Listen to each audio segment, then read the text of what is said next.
Olá, meus queridos irmãos, paz do Senhor Jesus Cristo. Por aqui, Pastor Denis, com mais um programa no Alvo da Bíblia. Satisfação em ter você aqui conosco, saber que você está aí nos acompanhando sempre, amém?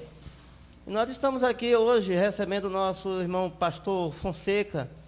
Ele é mais um do nosso arsenal de pastores, trabalhadores do Ministério Adventista Renovado. Está aqui conosco hoje, onde nós iremos debater aqui alguns assuntos.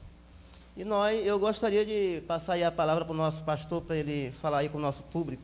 A paz do Senhor a todos, é um prazer estar aqui com vocês, tenho assistido também e é um prazer imenso. Vamos falar um pouco sobre a palavra do Senhor.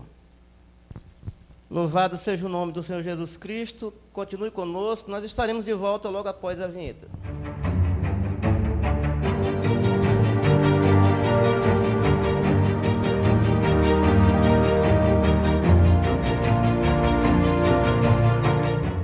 Muito bem, meus queridos, estamos de volta e, como foi falado aqui no início, né, nós estaremos aqui tratando de alguns assuntos que é importante para a nossa fé, para a nossa caminhada, né? E, Pastor Fonseca, já indo direto ao ponto, nós temos vivido assim momentos sinistros, digamos assim, né, no mundo cristão, por conta de muitas crenças, muitas fábulas que têm aparecido aí no nosso meio. E nós sabemos que isso não é de agora. Na época de Cristo, ele já falava sobre o fermento. E veja que de lá para cá já passaram já quase mais de 2000 anos, o quanto que isso cresceu. E a moda dos nossos dias é um grupo aí que tem até crescido, esse grupo, né? Onde eles pregam contra a autoridade do pastor, né? Segundo eles, é antibíblico, né, a existência de líderes religiosos como pastor, né?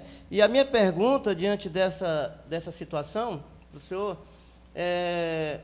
Jesus, ele estabeleceu autoridades, homens, né, na forma de autoridade com relação ao seu trabalho aqui na terra, e se ele estabeleceu, qual a importância dessas autoridades, né, como no caso pastor, né?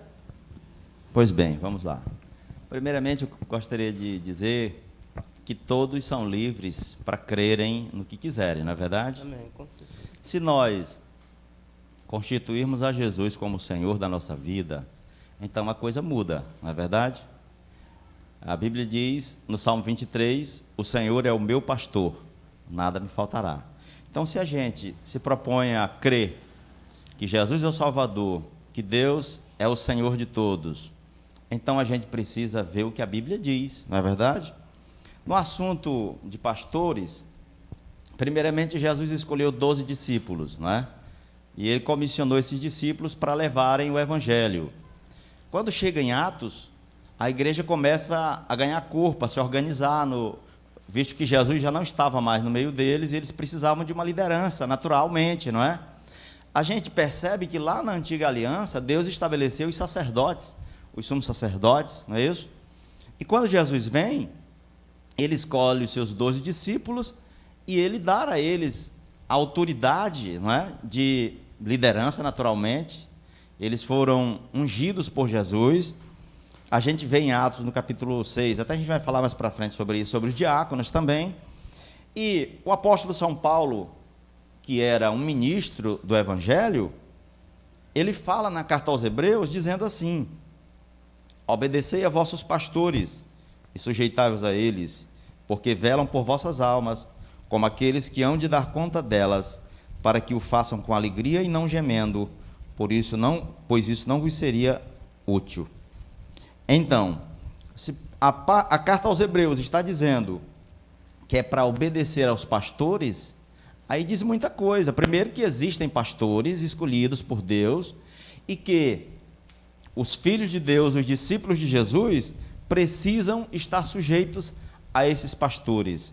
É claro que essa sujeição não é uma coisa autoritária, não é? Mas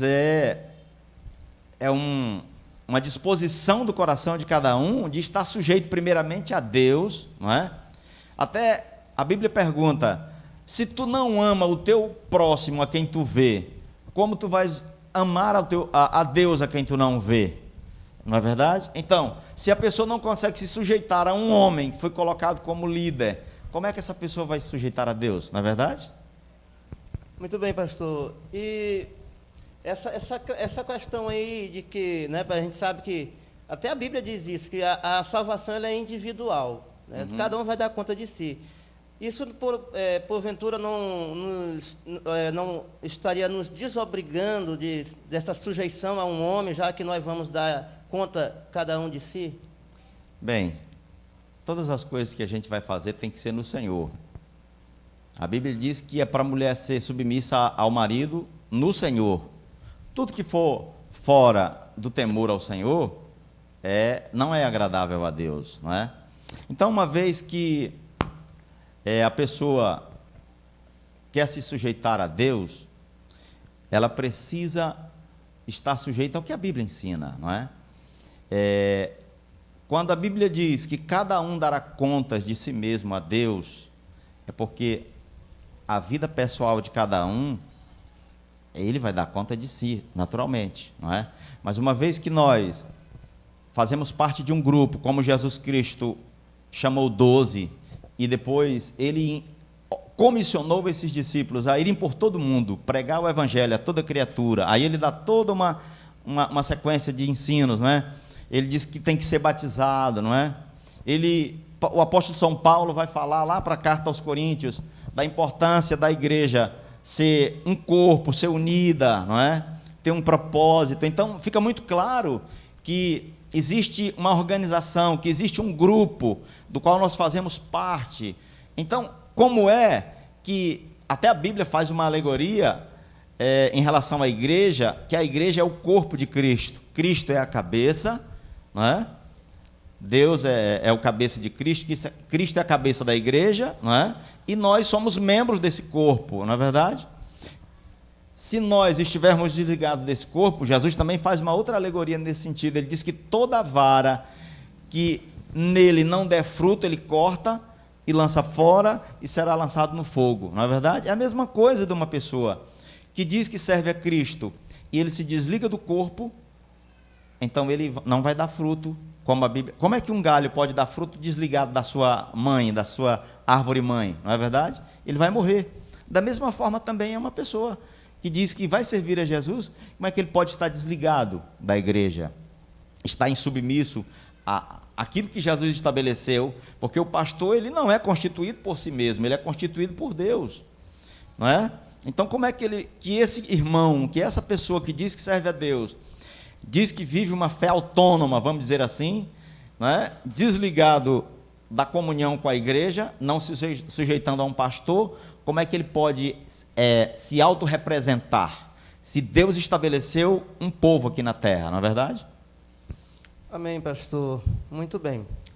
Vamos, então,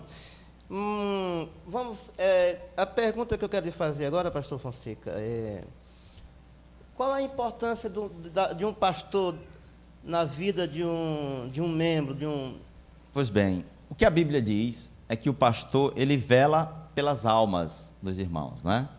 O que é velar? É estar preocupado com essa pessoa no sentido de estar ensinando, de estar orientando, de orar por essa pessoa, de aconselhar quando for necessário, não é? No momento de adversidade, o pastor está lá também para apoiar essa pessoa, não é verdade? Para estar orando, para chamar a igreja, para se juntar, para fazer o que for necessário, se for para jejuar, num caso de doença, em outras situações, para orar. Se for preciso, o pastor ordenar a igreja para fazer um serviço social, não é verdade? Então, o pastor ele tem toda uma função dentro da igreja, não é? Para o bem da igreja e para o bem também da comunidade onde essa igreja esteja inserida, não é isso? Muito bem.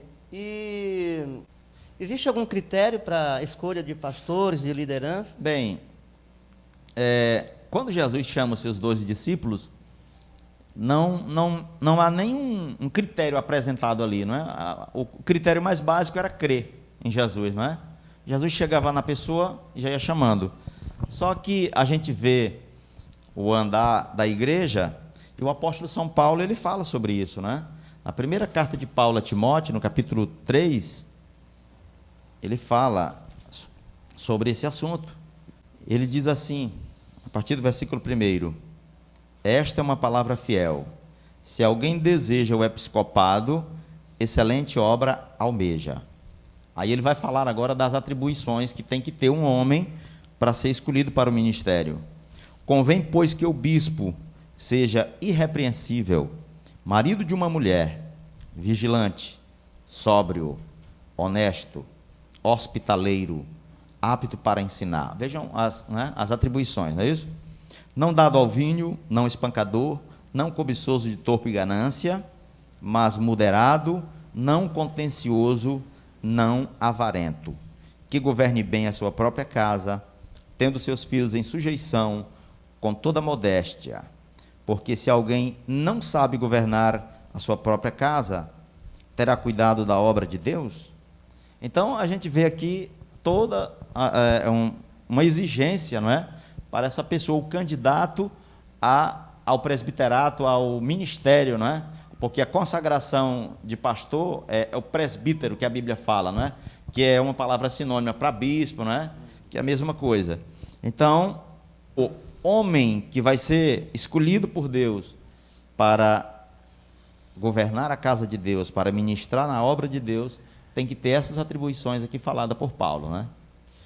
Pastor Fonseca, esse assunto, como já foi falado no começo, né, da importância, porque nós somos de um tempo em que a figura de um pastor, as pessoas tinham muito respeito, né?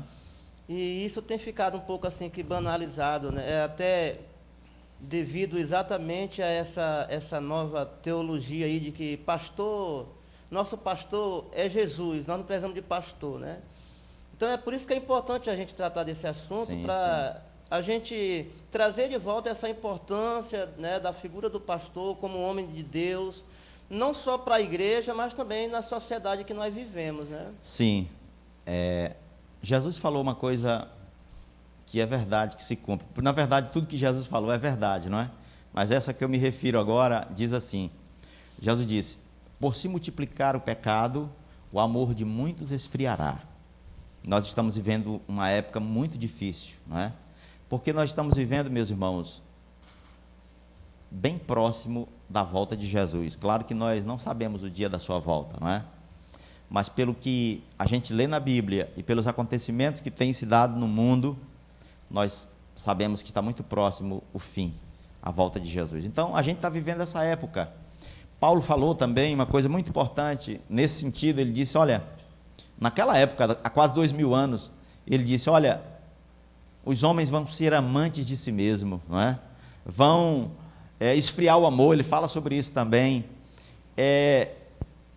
Pessoas que não respeitam os pais. Ora, a família é uma coisa muito importante, porque ela é a base, né? Dizem que é a base da sociedade, e é verdade, não é? A coisa precisa começar a acontecer em casa. A Bíblia fala sobre criação de filhos, não é? Nós, como pais, nós temos que educar os nossos filhos, preparar os nossos filhos para serem pessoas respeitadoras, não é? Quando eu era criança, eu pedia a bênção para o pessoal do meu povoado quase todo, os mais velhos, a gente respeitava, não é? Vivi com minha avó, tinha muito respeito por ela, gostaria de tê-la hoje conosco, mas o tempo passa, não é? Não seria possível. Então a gente tinha muito respeito, pedia a bênção. Hoje os filhos não pedem a bênção nem para os pais, mas o culpado são os pais que não ensinam, porque a Bíblia diz uma coisa muito importante em Provérbios, não é? Ensina o menino, ensina a criança no caminho que deva andar, e ainda quando envelhecer, não se desviará dele, não é isso? Então, a gente precisa praticar o que a Bíblia diz, para que a gente tenha os frutos que a Bíblia diz que vamos ter, se nós praticarmos a palavra do Senhor. Muito bem. Agora, pastor Fonseca, a gente tem visto também aí que essa nomenclatura de pastor, muitos não querem mais, né? Porque acham que é ultrapassado, eu não sei qual é a ideia aí, mas hoje as pessoas se denominam como bispo, como apóstolo, reverendo. Eu gostaria de saber aqui que o senhor dissesse para os nossos para os nossos telespectadores, qual é a diferença, se há alguma graduação a mais, uma pós-graduação de pastor, depois passa para outra situação? Bem, qual é a diferença? Por exemplo, o que é um apóstolo? Um apóstolo é alguém enviado. Apóstolo é enviado e, pelo que a gente lê, foram aquelas pessoas que foram testemunhas da morte de Cristo, não é? E da sua ressurreição, naturalmente, não é isso? Porque ele, depois de 3 dias ele ressuscitou. Graças a Deus, está à direita de Deus e intercede por nós. Então, eles têm com propriedade, com autoridade, o direito de serem chamados apóstolos, não é? Porque eles testemunharam tanto da morte quanto da ressurreição de Jesus Cristo. Paulo veio um pouco depois, mas ele também é chamado de apóstolo, ele tem autoridade para isso, porque ele viveu ali muito próximo da ressurreição, da morte e ressurreição de Jesus, e o próprio Cristo apareceu para ele também, e conversou com ele, revelou-se a ele, então ele é chamado de apóstolo e ele também tem autoridade para isso. Agora, a pessoa se autodenominar apóstolo, bispo e outras coisas, mas eu acho que não tem assim uma base, né, para isso, né, e eu prefiro particularmente ficar com o que a Bíblia ensina para nós, com a simplicidade, não é? Pastor Fonseca, nós agora eu quero saber do senhor, porque nós temos, né, o presbítero e o diácono. Qual é a diferença do presbítero para o diácono? Quais são os critérios, entendeu? E qual é a diferença de função? Amém. Bem, primeira consagração, presbítero, né? A gente vê isso na Bíblia. Quando a igreja começou a crescer lá em Jerusalém, o número de pessoas começou a aumentar, a igreja começou a evangelizar, surgiu uma necessidade dentro da igreja, porque a Bíblia diz que as viúvas dos gregos estavam reclamando que elas não estavam sendo assistidas na assistência social. Hoje, a gente vive no Brasil, nós temos uma bênção muito grande que os idosos têm direito a uma aposentadoria. Naquela época não tinha. A Bíblia até recomenda, quando a Bíblia diz que é para honrar o pai e a mãe, também tem um sentido de cuidar deles na velhice. Porque quando eles não podiam mais trabalhar lá naquele tempo, os filhos é que tinham a responsabilidade de sustentar os seus pais, não é? Hoje, no Brasil, a gente tem a aposentadoria, o idoso vai lá, recebe um salário mínimo, não é? E ele pode administrar e viver a sua vida, não é? No tempo dos apóstolos, não tinha a previdência social que tinha hoje, que temos hoje, então a igreja, ela exercia esse papel. Porque desde o tempo antigo, a Bíblia sempre falou sobre os velhos, os idosos, não é? Lá está na lei sobre isso, para eles cuidarem dos idosos, não é? Então, eles estavam cuidando das suas viúvas em Jerusalém, da igreja dos judeus, vamos dizer assim, mas os gentios que começaram a aceitar a Jesus, a vir para a fé também, eles não estavam tendo essa mesma assistência. Então houve uma reclamação para os apóstolos que as viúvas dos gregos não estavam sendo atendidas. Então Pedro, ele disse: olha, nós não vamos deixar de pregar a palavra de Deus e orar para servir as mesas, ou servir as necessidades físicas, necessidades cotidianas dos irmãos com alimento, fazer isso para deixar de pregar a palavra. Então agora nós vamos, escolham entre vocês homens capazes, não é? Ele lançou a ideia para que exerçam esse ministério. Foi quando surgiu os diáconos. Eles escolheram os primeiros 7 diáconos, né, que está na Bíblia, em Atos 6, e eles receberam essa incumbência de servir as mesas, de servir as necessidades. Os irmãos contribuíam e esses diáconos tinham a função de distribuir esses alimentos, esses donativos para as viúvas da sua época. Então, nesse caso, para o presbitério não precisa necessariamente ter passado pelo diaconato? Não, porque aí vai de questão de vocação, não é? De um chamado de Deus. Se a pessoa tiver um chamado de Deus para o ministério pastoral, ele não precisa necessariamente ser um diácono, de jeito nenhum. Ele pode ser a igreja que vai decidir isso, porque a igreja, quando a gente diz, o corpo pastoral, junto com a comunidade. Eles vão, naturalmente, ver naquela pessoa, naquele candidato ao ministério, se ele tem de fato um chamado de Deus, não é? Com o seu serviço dentro da igreja local. Então, com as aptidões que ele vai desenvolvendo, com a capacidade que ele vai mostrando dentro da obra do Senhor, naturalmente ele vai ser chamado daqui a pouco, se ele tiver uma vocação para isso, então ele vai ser um pastor, não necessariamente sendo um diácono antes.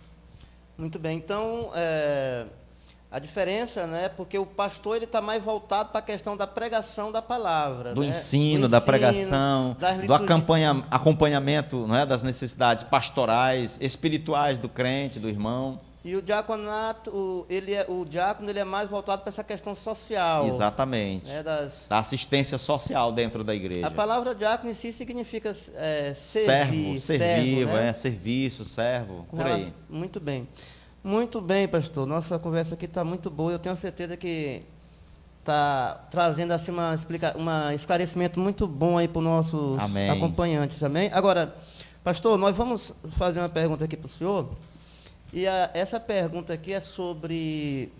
É um tanto assim polêmica, né? Porque a gente sabe que as mulheres, elas têm, isso já faz um bom tempo, buscado aí um espaço, né? Porque toda a história da mulher, né?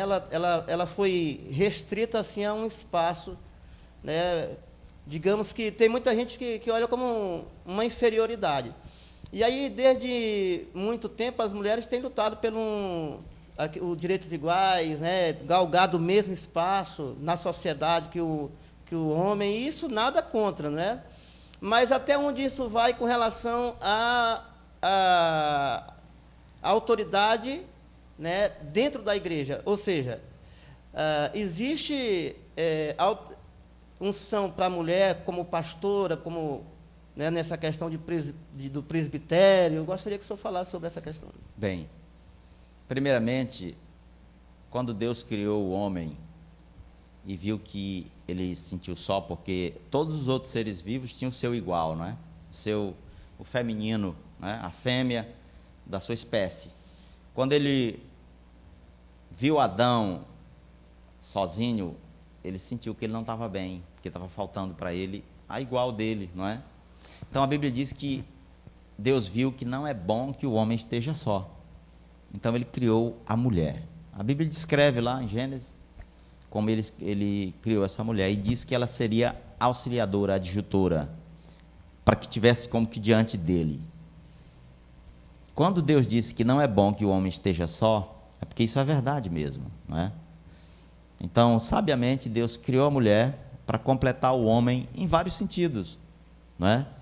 Inclusive no sentido emocional, a mulher ajuda muito o homem.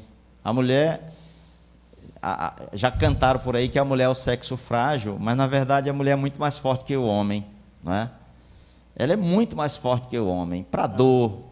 A mulher trabalha muito mais do que o homem. Hoje ela trabalha fora e quando chega em casa ela faz as atividades também dela, não é? Existia um tempo que o camarada perguntava assim, sua mulher trabalha de quê? Não, ela não trabalha não, ela é dona de casa, como se o serviço de casa não fosse um trabalho, né? Claro, e é um trabalho que às vezes não é valorizado, mas é muito importante isso. Então, a mulher, ela é tão importante quanto o homem. O que difere a mulher do homem são as atribuições, não é? As atribuições da mulher são tem algumas que são específicas da mulher. Ser mãe, só a mulher pode ser. Amamentar, só ela pode ser. Só ela pode amamentar. E algumas funções. Aí a gente parte para o lado espiritual. Deus, ele escolheu o homem. Você pode perguntar, e por que Deus escolheu o homem para ser sacerdote, para ser ministro das coisas espirituais? Tem coisas que a gente às vezes não tem a resposta. Por que Deus escolheu a mulher para gerar?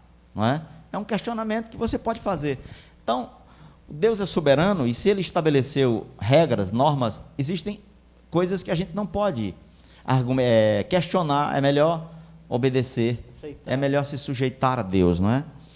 Aqui no livro do profeta Isaías diz assim, porque assim diz o Senhor, nunca faltará a Davi varão que se assente sobre o trono da casa de Israel, nem aos sacerdotes levíticos faltará varão diante de mim, para que ofereçam holocausto e queime oferta de manjares e faça sacrifício todos os dias. Deus, ele escolheu o homem das 12 tribos de Israel, ele escolheu a tribo de Levi, na verdade. Judá é onde Jesus nasceu. A tribo de Levi, para serem ministros das coisas espirituais, não é? Lá no serviço do tabernáculo, todos os serviços espirituais, ele escolheu o homem para fazer, não é? Então, a gente compreende e a gente vê na Bíblia, não é? Em Atos, a igreja de Atos, escolhendo homens para presbíteros, homens para diáconos, não é? E a mulher não sendo escolhida para ser ministra oficial, como o homem é, ela está sendo desrespeitada ou desvalorizada? Não. Ela não foi escolhida para tal. Deus escolheu o homem do jeito que ele escolheu a mulher para ser mãe, para gerar dentro do seu ventre, não é? E aí você vê, quando Jesus veio, é natural que a mulher sempre, não vou dizer sempre, mas desde que o pecado entrou no mundo, a mulher começou a ser diminuída, vamos dizer assim, e ela sempre foi muito oprimida, a mulher. Isso é verdade. Ela sempre sofreu muito preconceito, não é? Inclusive, na época de Jesus, trouxeram uma mulher dizendo que ela tinha sido apanhada em adultério. E ali tinha religiosos no meio, porque eles estavam querendo pegar Jesus numa falta. Só que eles estavam agindo de uma forma injusta. Por que trouxeram uma mulher para ser apedrejada por ter sido apanhada em adultério, e a Bíblia não relata que o homem que estava adulterando com ela estava junto? Então você vê, é uma forma de preconceito contra a mulher. Jesus, na sua sabedoria, escutou aquelas pessoas, eles disseram: olha, essas tais aqui, a lei diz que elas devem ser apedrejadas. E tu, o que dizes? A Bíblia diz que Jesus escrevia na terra com o dedo, talvez pensando o que dizer para aqueles homens, né? Ou dando uma quebrada no seu argumento. Ele levanta a cabeça e diz: quem estiver sem pecado, seja o primeiro a tirar pedras.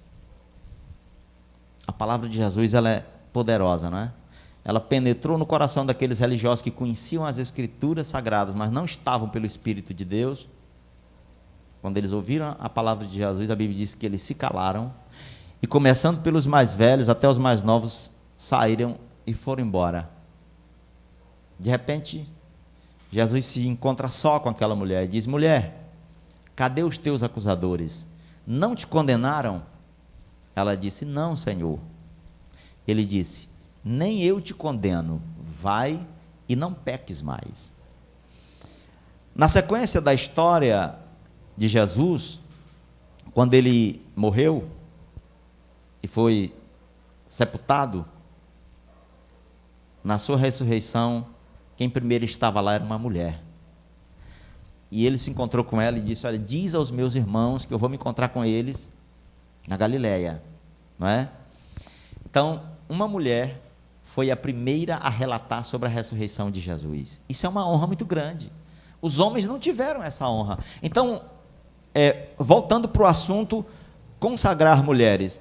A mulher não precisa ser consagrada para ela ser valorizada por Jesus dentro da obra de Deus, meus irmãos. Ela tem um lugar especial dentro da obra de Deus. Se você congrega numa igreja, olha para a sua igreja, quem é que é a maioria nessa igreja? É homem ou mulher? É mulher.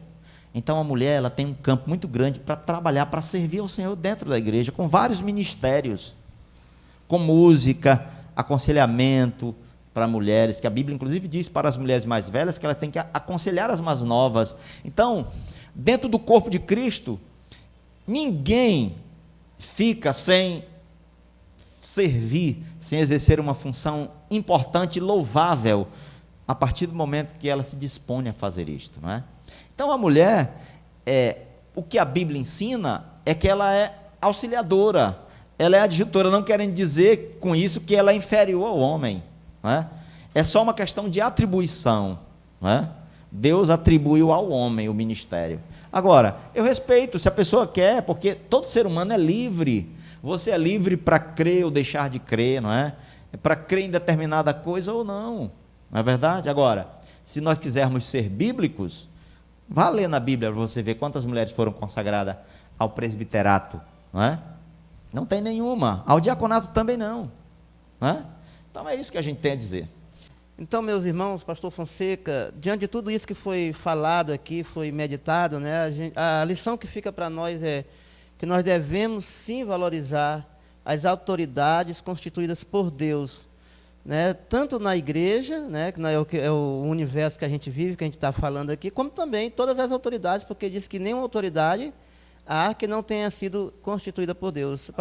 Sou de um tempo, pastor Fonseca, que as pessoas, eu acredito que o senhor também, tudo corria onde o pastor para perguntar uma opinião, para orar com o pastor. Hoje, poucos pastores, isso tem ficado cada vez mais escasso, né? Porque as pessoas tomam suas decisões, não procuram mais uma orientação espiritual do pastor, um aconselhamento de um pastor, e isso é preocupante. Então, pastor Fonseca, que nós possamos valorizar esses homens de Deus que velam, como o senhor leu aí, pelas nossas almas, amém? Muito bem, pastor Fonseca, a gente sabe que o que é bom não dura muito tempo, né? Mas nós já estamos caminhando para o final aqui da nossa conversa, né? Do nosso programa. E eu quero dizer para o senhor que foi bastante avalia essa nossa conversa aqui. Louvado seja Deus. Tenho certeza que trouxe muitos esclarecimentos aqui para os nossos telespectadores. Amém. E eu gostaria que o senhor desse aí suas considerações finais aí para os nossos irmãos. Bem, eu quero agradecer a Deus essa oportunidade, ao convite do pastor Denis, aos irmãos que estão aqui conosco nos auxiliando, e dizer para aquelas pessoas que irão assistir esse vídeo: leia a Bíblia, se volte para a palavra de Deus. Eu estava voltando para casa de um trabalho da igreja e passei num local onde as pessoas estavam festejando. E eu estava dizendo para minha esposa, ela nunca sentiu isso porque ela nasceu no Evangelho.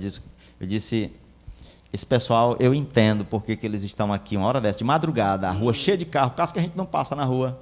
Eu entendo porque essas pessoas estão aqui. É porque quando a pessoa não tem Deus, conforme a Bíblia ensina, em si, ela tem um vazio. Isso aconteceu comigo. E a pessoa tem que buscar algo para preencher esse lugar. Ainda que lá não preencha, mas a pessoa está na busca. E eu vivi isso. E eu só consegui ter preenchido esse vazio que havia dentro de mim, que eu precisava de algo sempre, de uma diversão, de algo, procurando sempre algo para me entreter. Quando eu conheci a palavra do Senhor, isso acabou. Não é?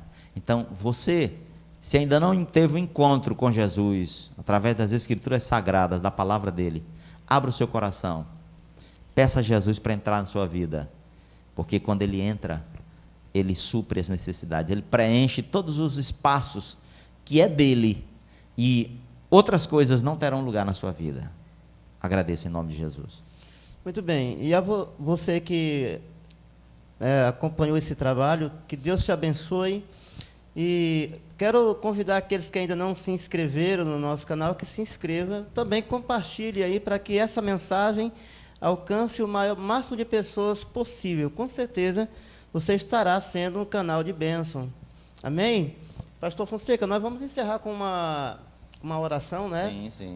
Já dizia Lutero que nenhum trabalho espiritual não pode faltar duas coisas, a palavra e a oração. Amém. Amém? Concordo com isso. E eu gostaria que o senhor levantasse a voz em oração. Pai, Sim, nós estamos Jesus. aqui no Teu nome, Senhor, chegando ao final deste trabalho, deste Glórias ao programa nome aqui. do Senhor Jesus. E nós queremos Te agradecer pela oportunidade, mas também nós queremos pedir a Tua bênção sobre a vida das pessoas que estão assistindo a este vídeo. Sim, Jesus. Que Teu Espírito Santo penetre a vida de cada um deles, e que as dúvidas, e que as incertezas, e que todo sentimento que não vem de Ti, meu Pai, sejam todos sanados das suas vidas, que estas pessoas possam encontrar a luz da tua palavra, para viverem na luz. Pois nós te pedimos, Pai, em nome de Jesus, abençoa o pastor Denis, abençoa a sua equipe e a cada um de nós, pois nós te pedimos em nome de Jesus, te agradecemos. Amém. Amém. Muito obrigado, meus queridos. Fique com Deus e até o próximo programa.